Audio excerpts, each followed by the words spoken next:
வெறிநாய் கடி பற்றிய விழிப்புணர்வு நம்ம கிட்ட நிறைய இருக்கிறதுனால ஒரு பூனை கடிச்சா கூட இந்த ரேபிஸ் வருவதற்கான வாய்ப்பு இருக்கு அப்படின்ற பட்சத்துல நம்ம இந்த ஆன்டி ரேபிஸ் வேக்சின் எடுத்துக்கிறோம். பட் அதே சமயத்துல இந்த கேட் ஸ்கிராச் டிசீஸ் அப்படின்னு சொல்லக்கூடிய பூனைக்கீரல் காய்ச்சல் மற்றும் நோய்கள் பற்றிய விழிப்புணர்வு மிகவும் கம்மியாகத்தான் நம்ம கிட்ட இருக்கு. நம்ம நிறைய பேர் வீட்டில் இன்னைக்கு பூனையை செல்லப்பிராணியாக வளர்த்துக்கிட்டு இருக்கோம். ஆனா இந்த பூனையினால மிகவும் ஒரு கொடிய நோய் வருவதற்கான வாய்ப்புகள் இருக்கு அப்படின்றதுல மிகவும் தெளிவாக நீங்கள் ஒரு புரிதலோடு இருக்க வேணும். இந்த நோய்க்கு பெயர் பார்ட்டனலோசிஸ். இது ஒரு பாக்டீரியா தொற்று.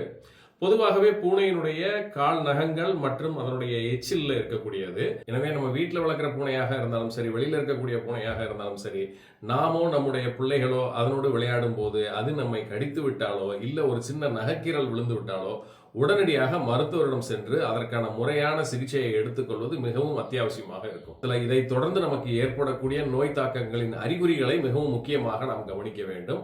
அதுல முதல்ல பாத்தீங்கன்னா மிகவும் மிதமான காய்ச்சல் முதல் அதிகமான காய்ச்சல் அப்படின்றது ஏற்படும். இதை தொடர்ந்து ஸ்வெல் அண்ட் லிம்ப் நோட்ஸ் நம்ம சொல்லக்கூடிய இந்த ஆக்சிலரி ஏரியாலையும் நம்மளுடைய செர்விக்கல் ஏரியாலையும் பாத்தீங்கன்னா வீக்கம் ஏற்படும்.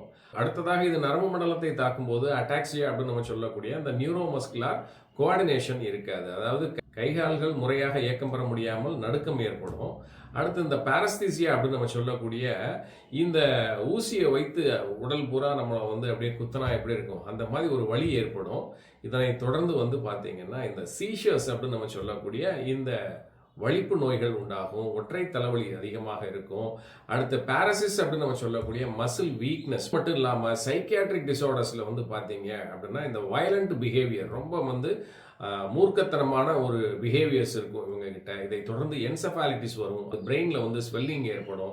முக்கியமாக பார்த்தீங்கன்னா இந்த ஆக்குலார் பார்ட்டனலோசிஸ் அப்படின்றது வரும்போது யூஐடிஸ்ன்ற ஒரு கண்டிஷன் உருவாகும். அதாவது கண்கள் மிகவும் சிவந்து வலியோடு காணப்படும். ஸோ இது சாதாரணமாக பிற நோய்களோடு ஒப்பிட்டு பார்க்கக்கூடிய சிம்டம்ஸாக இருக்கும் பட்சத்தில் இது மருத்துவர்களுக்கும் ஒரு மிகப்பெரிய சவாலாக இருக்கும். இதை இந்த பிசிஆர் டெஸ்ட் அப்படின்னு சொல்லக்கூடிய இந்த சீரோலஜிக்கல் டெஸ்ட் பண்ணாலே ஒழிய இதை கண்டுபிடிக்க முடியாது. ஆக மொத்தம் மருத்துவரிடம் இந்த பூனை கடிச்சிருக்கு, இந்த கீரல் விழுந்திருக்கு அப்படின்றத நீங்க சொல்லாத வரைக்கும் அவங்களும் முறையான ஒரு சிகிச்சையை தேர்ந்தெடுப்பதற்கு மிகவும் கஷ்டமாக இருக்கும். ஸோ இந்த காலக்கெடு நடக்கையில இதனுடைய வலியும் வேதனையும் நோயாளிக்கு மிகவும் அதிகமாக இருக்கும். ஆகவே எப்பொழுதுமே இந்த பூனை கடித்தாலோ இல்ல ஒரு சின்ன நகைக்கீரல் உங்களுக்கோ உங்கள் வீட்டில் இருக்கக்கூடிய நபர்களுக்கோ குழந்தைகளுக்கோ ஏற்பட்டால் இதை தொடர்ந்து இது போன்ற அறிகுறிகள் தென்படுமேயானால் மருத்துவரிடம் முன்கூட்டியே இதை நீங்கள் சொன்னீர்களே ஆனால் இதற்கான முறையான சிகிச்சையை எடுத்து முழுமையான குணம் பெறலாம். மீண்டும் ஒரு நல்ல பதிவில் சந்திக்கின்றேன். நன்றி, வணக்கம்.